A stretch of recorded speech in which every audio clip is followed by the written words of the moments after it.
Hola hermanos, el día de hoy, 21 de julio del 2022, es jueves de la 16ª semana del tiempo ordinario. Bueno, jueves, ya sabemos los jueves. De todas maneras, el santo de hoy es un devoto de la Santa Eucaristía. Dicen que se tardaba 6 horas en celebrar la misa.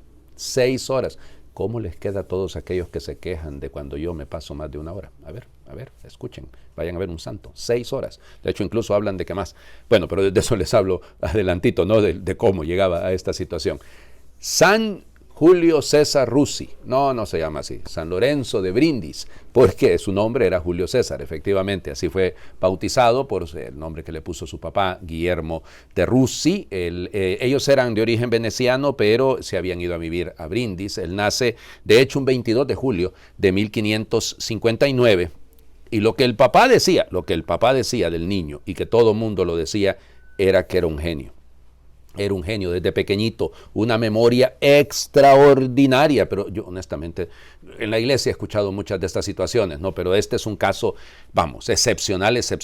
Él le escribía, de hecho, don Guillermo tenía un hermano que se llamaba Pedro, que era el rector del seminario en Venecia, y le contaba todas las maravillas del niño. Imagínense que el niño lo que quería era vestir un hábito franciscano. ¿Ya? Eso era lo que él quería, y andaba con el hábito, muchachito de 6 años dando vuelta por ahí. Yo conozco uno así, fíjense. En fin, el asunto es que ahí daba vueltas por todos lados con una memoria prodigiosa. Se iba a la catedral, escuchaba predicar y se memorizaba completito el sermón a los 7 años. Fíjense, porque tenía los frailes conventuales, lo agarraron evidentemente y lo empezaron a educar y todo, y entonces le contaron al arzobispo y le dijeron, mire lo que está pasando. Porque murió su papá cuando él estaba todavía muy pequeño, su mamá se tuvo que ir a Venecia. En fin, pero esto ocurre en Brindis. Y entonces resulta ser que el obispo se escondió para ver cómo, y cuando lo escuchó predicar se quedó maravillado, al punto que lo llevaron a los 7 años a la catedral a predicar. Para que vean ustedes, una memoria prodigiosísima.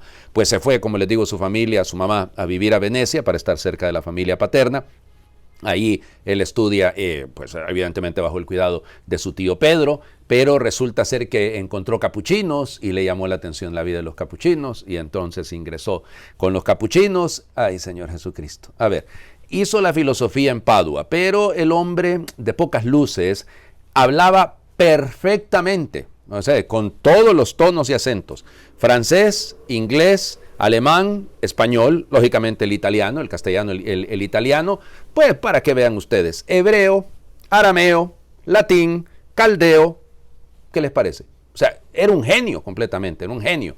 Excelente escritor, excelente predicador. Creo que sus obras completas están en una cosa como de 15 volúmenes, algo así. Y de esos volúmenes se conservan cualquier cantidad, más de 800 sermones. Y luego sus escritos, sus pequeños opúsculos para la defensa de la fe frente a los protestantes. Le tenían miedo como a San Pedro Canicio. O sea, es una cosa extraordinaria. El tipo, miren, se memorizó la Biblia por completo, se la sabía de memoria, le predicaba a los judíos, y los judíos pensaban que era un hebreo el que estaba hablándoles, porque les hablaba o en hebreo o en arameo, perfectamente. Bueno, para no hacerlo muy largo el asunto, como les digo, entra con los capuchinos en 1575, creo, y es ordenado sacerdote en 1583, y ya les digo, cuentan de que las misas con él era una cosa que para que los monaguillos, los acólitos cuentan que se miraba en algún momento que una gran luz lo rodeaba y que estaba ahí como en medio de llamas de fuego, o sea, porque entraba en éxtasis y se tardaba un ratote porque estaba en contemplación, porque estaba viendo al Señor. Bueno, por cierto, he de contarles que dicen que hablaba perfectamente el hebreo y el arameo, porque fue una gracia que le pidió a la Virgen Santísima. Por cierto, devotísimo de la Virgen, sus escritos de Mariología, ¿para qué, verdad? Una cosa extraordinaria. Bueno, lo nombraron maestro de novicios, predicador de la orden, comisario, es decir, son los términos que utilizan ellos los capuchinos, ¿no? Y al final terminó siendo en 1602 ministro general de la orden, o sea, el superior de la orden. Pero ya en 1601 había hecho una obra extraordinaria defendiendo en Hungría a la fe católica, ¿no? A la fe cristiana frente a los otomanos, frente a los musulmanes, y entonces era una cosa de que el ejército otomano eran 80,000 y los cristianos eran menos de 20,000, y aún así con las arengas de él y todo, que recorría el frente y andaba de arriba para abajo, y entonces lograron vencer y detuvieron a los musulmanes para que se preservase la fe en Hungría. Y así, miren, siendo ministro general de la orden, dicen, yo evidentemente tengo que seguir lo que dicen los biógrafos, que se recorrió a pie Europa y visitó todos los conventos europeos de los capuchinos, todos, y siempre con la misma sencillez, durmiendo sobre tablas, viviendo la vida exactamente de un fraile más. En 1605, pues él dijo ya no más, y se retiró y empezó a escribir, pero siempre lo buscaban. De hecho, él muere en 1619 cuando iba camino a Lisboa, porque había una disputa que querían ahí pues los napolitanos que les ayudara con el rey Felipe III. Y entonces por eso se va a Lisboa y en el camino muere. Fue canonizado en 1881, si mal no estoy. Sí. A ustedes dirán, padre, pero usted dice que murió el 22 de julio, y había nacido el 22 de julio, recuerden. El asunto es que no se puede celebrar el 22 de julio porque es el día de Santa María Magdalena, entonces no se puede competir con el apóstol de los apóstoles. Entonces, por eso, se traslada al 21. Y como les digo, fue canonizado en 1881 por el Papa León XIII, y fue declarado doctor de la Iglesia en 1959 por el Papa San Juan XXIII. Ahí sí puedo que me equivoque, pero creo que sí. En 1959, estoy seguro que fue San Juan XXIII, el año es el que probablemente me está fallando. Pero bueno, vamos a las lecturas. Miren, yo sé que, padre, pero este es un santo extraordinario, pues, sí, doctor de la Iglesia y todo lo que ustedes quieran.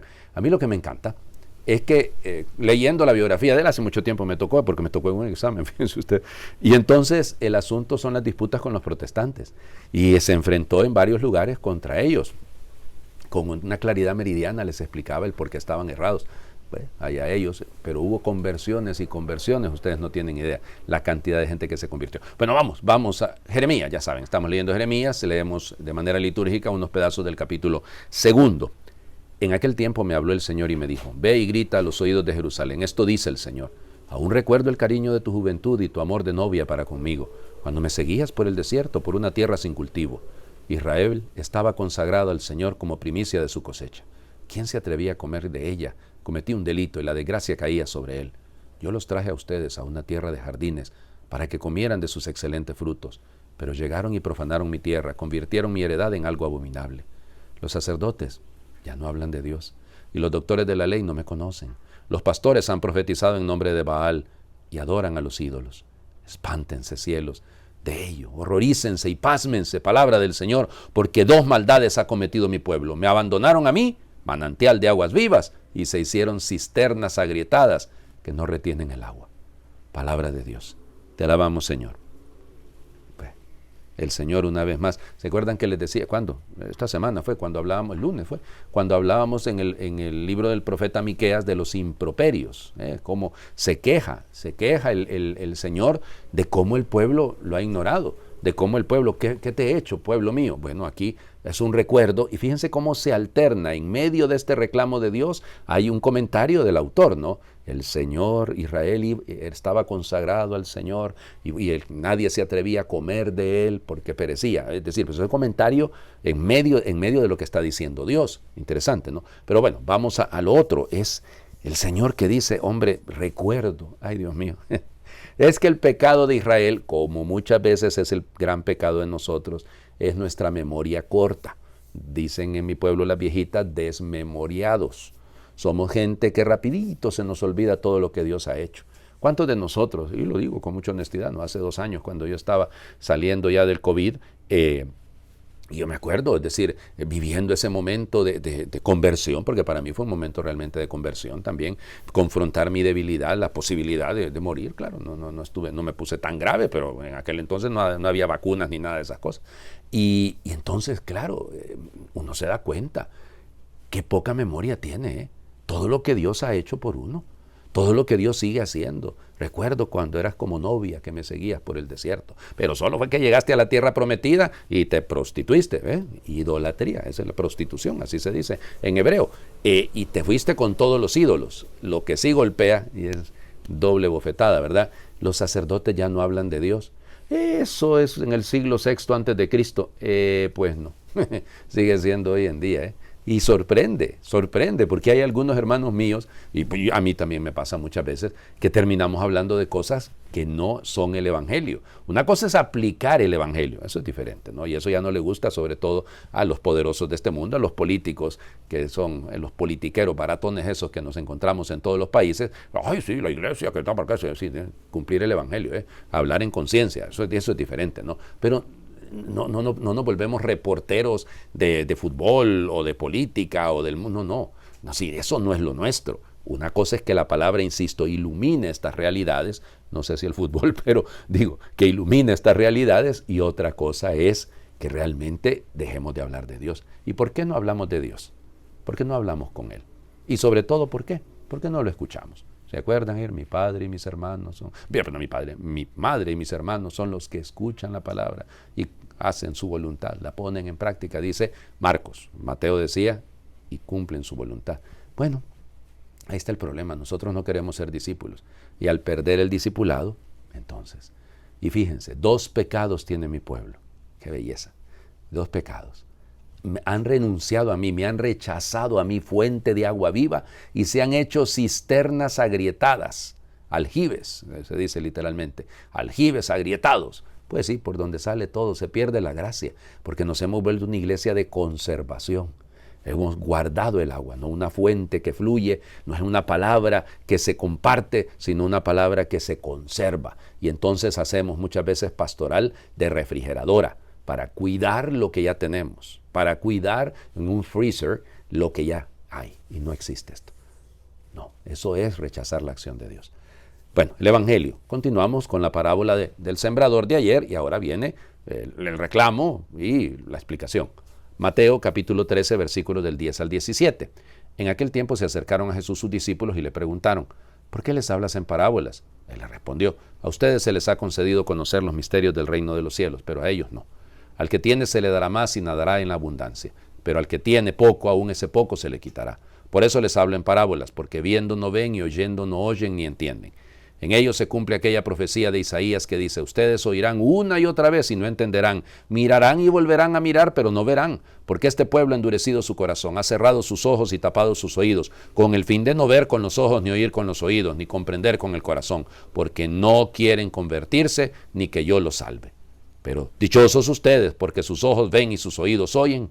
Yo les aseguro que muchos profetas y muchos justos desearon ver lo que ustedes ven y no lo vieron, y oír lo que ustedes oyen y no lo oyeron.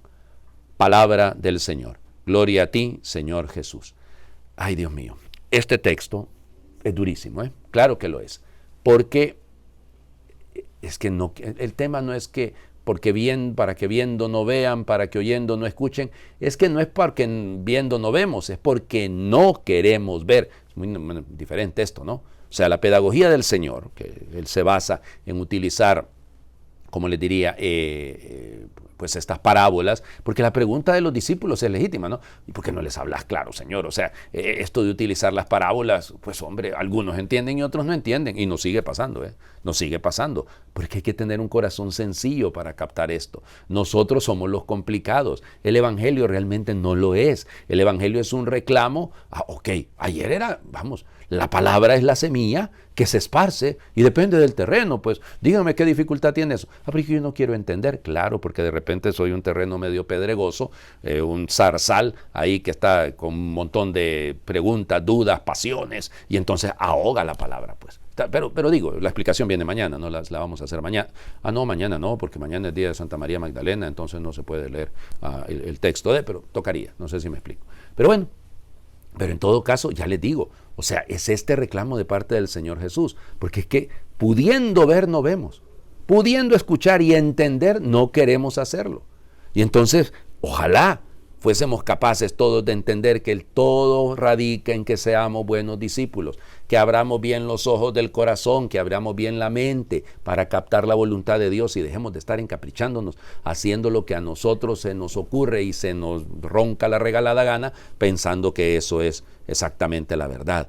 Hay que tener la humildad de sentarnos para escuchar.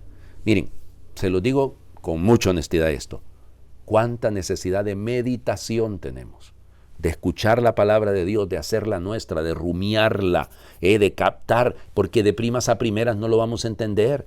O sea, y el alcance de la palabra, y no es para ser entendida cerebralmente, que eso no es el problema. Hay muchos cristianos muy intelectuales, pero muy poco discípulos. Bueno, como ya llevo mucho tiempo, perdonen, vamos a la oración, ¿no? Quédate, Señor, que se hace ya tarde, que el camino es largo y el cansancio grande. Quédate a decirnos tus vivas palabras, que aquietan la mente y encienden el alma. Mantén en ascuas nuestro corazón torpe, disipa nuestras dudas y temores. Míranos con tus ojos de luz y vida, devuélvenos la ilusión perdida, lava las heridas de estos pies cansados, despiértanos vida con gestos humanos, quédate y límpianos rostro y entrañas, quema esta tristeza, danos esperanza. Quédate, Señor, comparte nuestras viandas y muéstranos paciente tus enseñanzas. Pártenos el pan de tu compañía, ábrenos los ojos de la fe dormida. De tus palabras cuelga lo que buscamos, lo hemos visto caminando a tu lado. Quédate y renueva valores y sueños, danos tu alegría y tu paz de nuevo. Condúcenos siempre al mundo, a la vida, para ser tu rostro en rostro de cada día. Quédate, Señor, que se hace ya tarde, que el camino es largo y el cansancio grande. Amén. El Señor esté con ustedes. Y por intercesión de San Lorenzo de Brindis, les bendiga a Dios, que es Padre, Hijo y Espíritu Santo, y su bendición descienda, les acompañe siempre. Feliz jueves para todos, ya saben, jueves, vamos, hay que ir a hacer visita al Santísimo, no hay discusión. Momento de oración delante de Jesús Eucaristía, que buena falta nos hace diariamente, pero que bueno, al menos el jueves que podamos hacerlo concienzudamente. Feliz jueves pues para todos.